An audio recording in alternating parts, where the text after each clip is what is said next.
Footage used in the kill count is owned entirely by the copyright holders. Brandt makes no claim of ownership and simply uses the footage for purposes of education, commentary, and criticism under fair use.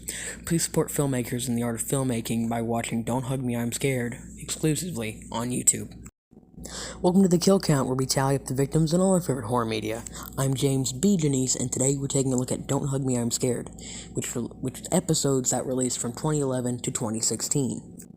Don't Hug Me, I'm Scared is a part of that weird part of YouTube, salad fingers, and I can't think of anything else right now, but, weird shit, with a disguise of a children's show similar to Sesame Street.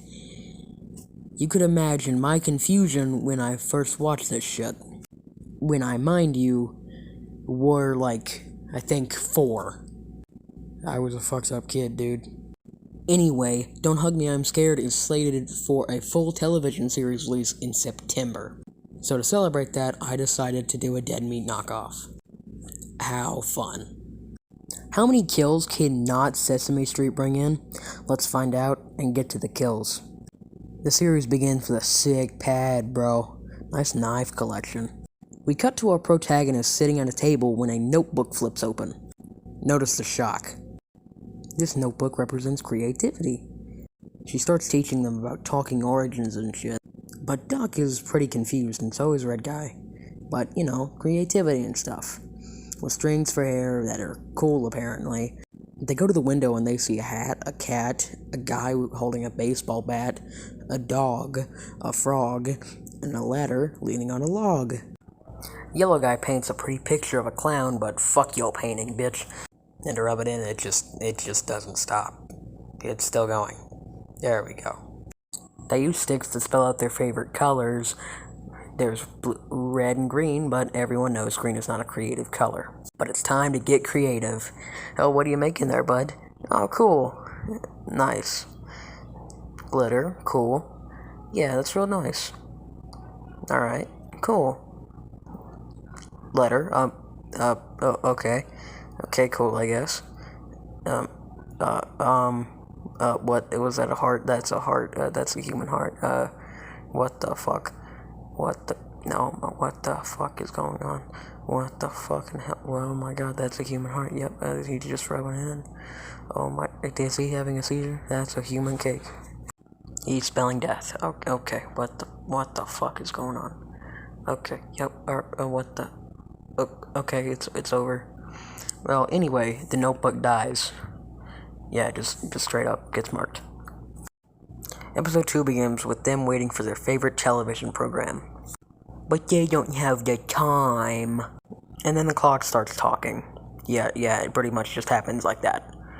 Red Guy shows audible confusion, as he obviously was not expecting the fucking clock to come alive. Starts teaching time and stuff, and whatever clocks are. They get in the tub, but they're 5 feet apart, so they're not gay. Anyway, now the clock is just teaching them personal hygiene and food and... What the fuck is going on, dude? The guy's looking high as fuck, and then they go to space. They start standing out in rulers and shit, and then he starts just talking about time. Well, if you must know, it's 10:43 at night.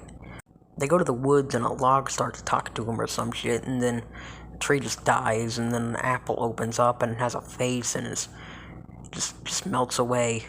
Okay, in all honesty, I've pretty much just been stalling because there's really only one important thing in this episode, and that's that guy. That is Roy. That is Yellow Guy's dad. I'll talk about him later. After the clock gets all philosophical, he turns into whatever the fuck that is, with some more graphic images that are just a delight to look at. Our boys begin to age rapidly, with more visuals that are just amazing to look at as Duck's skin melts away and Yellow Guy's face melts. What the fuck was that? His hair falls, and so does his brain. What the fuck?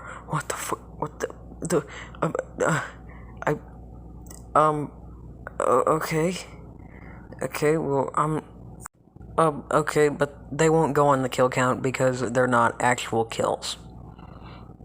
Episode 3 begins with a picnic basket, boo-boo. Red Guy complains that they don't have any food, even though they're at a fucking picnic. And then Duck shows them their food. What the fuck? An animated butterfly flitters around Yellow Guy, and he gets interested immediately, and then that happens. Yellow Guy gets upset at spaghetti, so he went away. And then he literally meets a cult butterfly. Literally, that butterfly gets him to join a cult. You're gonna see. Then, of course, the butterfly starts singing about harmony and kindness. Yeah, it's definitely a fucking cult, dude. Don't fall for it. I know I said harmony and kindness, but this episode is really about love and cults. It's about love and cults. As you can see, Yellow Guy looks like he's fucking tripping balls, but he's not. Even though he is. We cut back to Duck and Red Guy, and they're just talking. They're just talking. Literally, they're just talking. But they are talking about how they're planning on just beginning the picnic without Yellow Guy since, the food's starting to get bad. Back to Yellow Guy and his cult stuff. He meets the butterfly's cult buddies, which includes a tree, a horse, that guy, and whatever the hell that is. Back to Duck and Red Guy. What the fuck? Obviously, they enjoyed the picnic without you, Yellow Guy. You snooze, you lose. With a reveal of Yellow Guy's girlfriend, the cult begins to set him up on a date. Then the tree tells the story of Michael, which I really don't care enough to tell you. If you want to know what it is, just go watch the goddamn video. With Yellow Guy's heart a thump thump thumping, and the drums a drum drumming, it's time for Yellow Guy's initiation into the cult of love or some shit. Literally, that's what happens. Literally, that's exactly what happens. Oh my god, it's so fucking weird, it's amazing. That head is king or some shit. I guess you have to feed King gravel.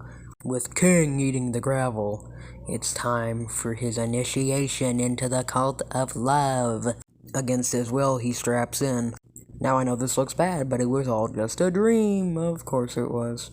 His friends show up and tell him that they already had the picnic without him, but they saved him. A single fucking egg. Of course. Then a fucking demon pops out of it. And then he dies. So I'll add it to the kill count, being our first edition. Episode 4 begins with them playing some knockoff Sorry called Question Fun. Red Guy gets a question saying, what is the biggest thing in the world is the question. But obviously none of them know it. So they all look over to the globe, and then... I said, and then...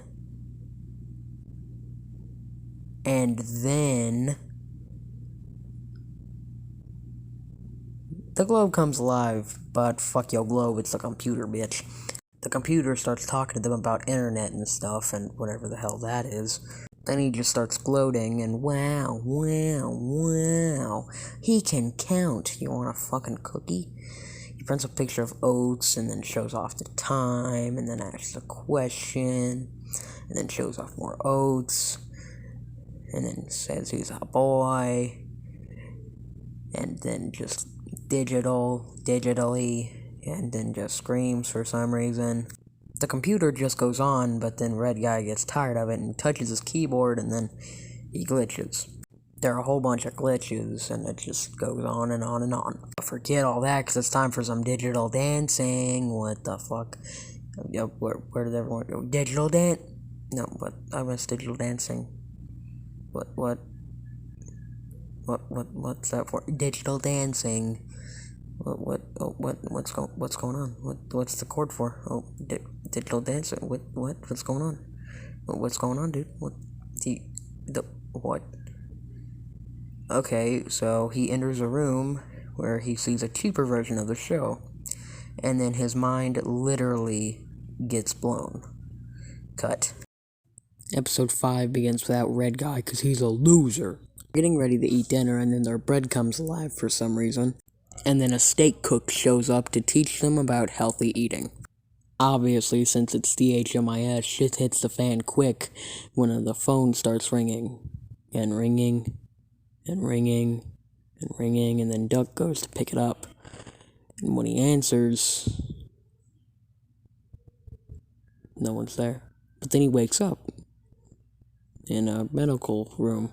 I'm sure that's not important, but anyway, for now, body. Yeah. Fuck yeah, Mr. Bladder. Then the phone starts ringing. Again. Of course it does. He answers it. Again. After some very repetitive singing, Duck loses his shit and then he just leaves. And then he wakes up to the scariest fucking thing imaginable. He's being eaten alive. So obviously he's going on the kill count. But I will not be showing it graphically because it's really fucking disturbing. Obviously, since the duck being eaten by a can is a metaphor for him getting canned, Yellow Guy is just eating cans of one of his friends, which is incredibly fucked up. But then the phone starts ringing once again, this time waiting for Yellow Guy to answer. With that, we get a reveal who's making the phone calls, it being Red Guy. With him escaping, he wants his friends to escape too. Jesus Christ, finally, episode 6 begins with Yellow Guy looking through a scrapbook, with him being the only one of his friends that remains. With 2 empty beds, obviously the lamp comes alive, but Yellow Guy just tells him to piss off. They go into an animated segment about dreams, but Yellow Guy just wants to go to fucking sleep, dude. The dreams segment ends with him drowning in oil. So obviously, the next logical step is for him to actually fucking drown to death in oil. What the fuck? We snap back to reality. Oop, there goes gravity. With Red Guy in an office taking a nap. His boss wakes him up, who is less enthusiastic than he is, and tells him to get some actual fucking work done. But instead, he looks like a crazy person making a fucking file dance. Later that night at a stand-up show, he makes a dick out of himself, embarrassing himself in front of all of his coworkers. With a children's television show pitch. What do you know? It's about him, a Yellow Guy, and a duck. Everyone boos him off the stage, but one person isn't booing. That one person being Roy. Dun dun dun. With a talking microphone, Red Guy goes back to Dream or Fantasyland or whatever the hell you want to call it, in a big old blank room, with the floor looking like a goddamn Vans design, until he finds a machine that controls what's going on in the TV show. Red Guy pushes a button and turns the lamp into the clock, and then the clock into the computer, and then the computer into the Colt butterfly, and then the Colt butterfly into the steak. You get the point. He continues to mess with stuff until Roy shows up and puts his hand on his shoulder and tells him to fucking stop. Roy tries to get Red Guy to reconsider, but, Red Guy, seeing his friend in complete agony, decides to, pull the plug. No, literally, he pulls a giant plug. And with that, he puts Roy officially out of the picture. The series ends, or at least season 1 ends, with 3 back again. But Red Guy's blue, Yellow Guy's green, and Duck is red. The series ends with it finally going to June 20th. How many kills did not Sesame Street bring in? Yes, I made that joke twice. Let's find out and get to the numbers. Only 2 things died in DHMIS. A butterfly demon thing and a bird. But technically neither of them should account because they're both animals and technically neither of them are humanoid, but you know what, it doesn't really matter. The golden chainsaw will go to Duck, and then the steel machete will go to the worm caterpillar thingy. Okay, so I know that it was kind of confusing, so let me go ahead and explain everything to you. Okay, so after stand-up that night, Red Guy and Roy make a TV show, and Roy casts his son, Yellow Guy, to be in the series. Duck gets casted, and then they start a children's TV show. But Roy begins to get more sponsors and just makes it one big ol' ad. So eventually things go south, and when Red Guy tries to get out of it, he tries to pull Yellow Guy and Bird out. Duck. He tries to the best of his abilities, he gets Duck out, and when he tries to get Yellow Guy out, Roy steps in. Once Roy steps in, he tries to get Red Guy to reconsider on pulling the plug on the TV show. So he doesn't, he pulls the plug on Roy and cuts ties with him entirely, and then just makes his own version of the show with less money, less appliances, and less of a cast.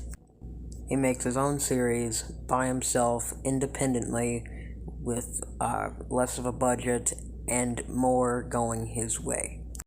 I hope that explained everything to you guys, because I know it was kind of confusing. Thank you guys so much for watching this video.